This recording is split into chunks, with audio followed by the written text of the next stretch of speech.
예, 현재 정치권에서 진행 중인 수습 분위기와 시중의 여론은 이렇게 온도차가 좀 큰 상황입니다.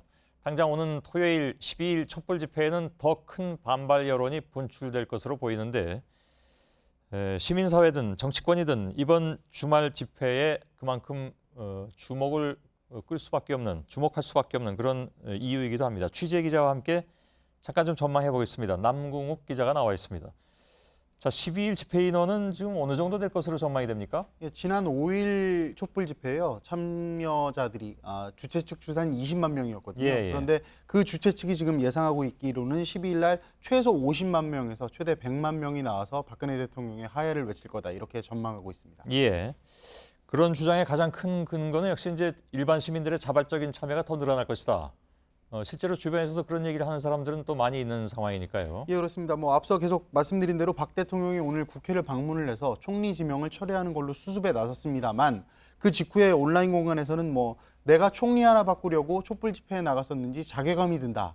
라는 댓글이 올라오면서요. 12일 날 반드시 나가서 대통령 하야를 계속 지속적으로 주장하겠다라는 댓글들이 속속 올라오고 있는 상황입니다. 예. 또 거기다가 앞서 보도에서 말씀드린 것처럼 민주노총 등 노동계가 지속적으로 조직적으로 참여를 해달라라고 조합원들에게 요구를 하고 있는 상황입니다. 예.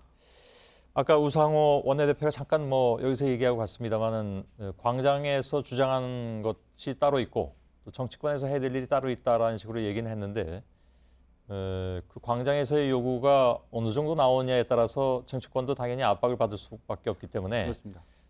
그래서 이번 주말 집회가 더 관심을 끄는 것 같습니다. 근데 조직이 좀 참여를 하다 보면 경찰과의 충돌 가능성도 있습니다. 경찰 입장에서도 일반 시민들을 상대로 대응하는 것보다는 조직 단체에서 나온 사람들에 대해서 대응하는 게 지금까지의 관리로 보면 좀 더 격했던 그런 측면도 있었기 때문에 예, 실제로 지난 5일부터 방금 전에 보도에서 보신 것처럼 청와대로 가는 것만큼은 반드시 막겠다라는 게 경찰 입장이고요. 그러다 보니까 살수차를 청와대로 가는 길목에 지키고 있고 대기를 시켜놓고 있고 필요하면 쓰겠다. 살수차를 쓰겠다는 입장도 공공연하게 밝히고 있습니다. 지난번에도 그 자문 터널 좀 지나서 한 10여 대 살수차가 저희가 보도를 해드렸죠. 예, 그렇습니다. 예.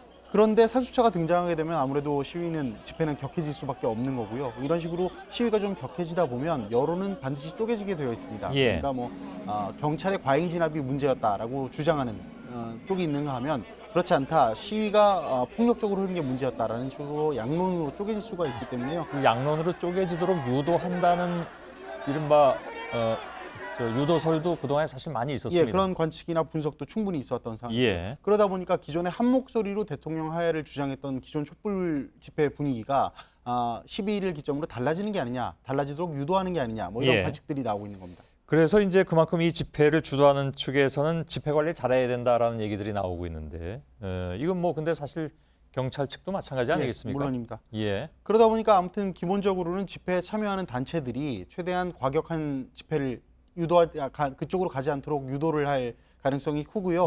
그건 지금까지 앞선 두 차례 촛불 집회에서도 지켜진 원칙이라고 할 수 있겠습니다.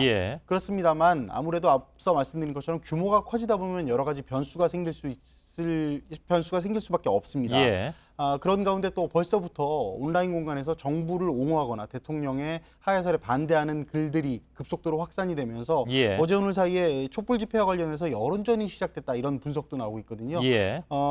예를 들어서 박근혜 대통령의 팬클럽이죠. 박사모 같은 경우에는 촛불 집회에 불온한 세력, 외부 세력이 개입될 수 있기 때문에 감시단을 파견하겠다라는 선언도 한 바가 있는데 이런 경우에도 이런 요소들도 현장에서 보면 큰 틀에서 갈등의 요소가 될 수도 있는 겁니다. 자, 그러니까 이 며칠 사이에 일어나고 있는 이 모든 현상들이 간단하게 얘기하면 이번 집회 규모, 방향성 이런 것들이 그만큼 향후 전국에 막대한 영향을 끼칠 수 있다.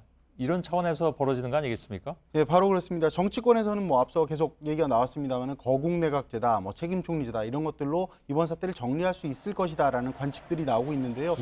시민들의 의견들은 계속 지속적으로 하야를 요구하고 있기 때문에 괴리가 크다라는 얘기가 나오는 거죠. 이런 상황에서 12일 집회가 지난주보다 더 큰 규모로 일관되게 하야를 주장하는 목소리가 본물이 터질 경우에는 정치권, 그중에서도 야권은 당연히 압박감을 느낄 수밖에 없는 거고요. 그러다 보니까 12일 집회가 앞으로 전국에 있어서의 분수령이 될 것이다. 이런 관측이 나오는 겁니다. 알겠습니다. 남궁욱 기자였습니다. 수고했습니다.